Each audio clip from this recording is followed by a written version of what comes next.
চলতি বছরের শেষ নাগাদ বা সামনের বছরের শুরুতে বিনিয়োগ বান্ধব পরিস্থিতি তৈরি হবে।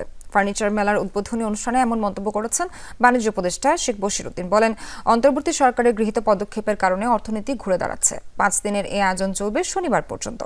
আয়োজকরা জানান, ফার্নিচার শিল্প দেশের চাহিদা পূরণ করে রপ্তানি হচ্ছে। মেলায় অংশ নিয়েছে ৪৮টি কোম্পানি। ২৭৮টি স্টলে সর্বাধুনিক নকশা ও পণ্যের প্রদর্শনী করছে।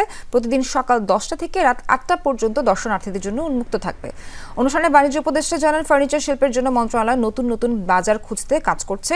নান্দনিকতা নিয়ে কাজ করার জন্য উদ্যোক্তাদের প্রতি আহ্বান জানান তিনি। বলেন, দামের জন্য নয়, উদ্ভাবনের জন্য ক্রেতারা মুখ ফিরিয়ে নেয়। রফতানি উন্নয়ন ব্যুরোর ভাইস চেয়ারম্যান মোহাম্মদ হাসান আরিফ বলেন, আয় বাড়াতে রফতানি বহুমুখীকরণের বিকল্প নেই। সরকার যখন দায়িত্বভার গ্রহণ করেন তখন আমাদের রিজার্ভ ছিল ১-১.৫ মাসের আমদানি সমতুল্য, এবং আমাদের ব্যাংকে প্রায় $৬ বিলিয়ন একটা আনপেড ইনভয়েস ছিল, দায় ছিল। সেখান থেকে আজকে অর্থনীতি ঘুরে দাঁড়াতে সক্ষম হয়েছে। আজকে প্রায় $৩২ বিলিয়ন রিজার্ভ তৈরি হয়েছে।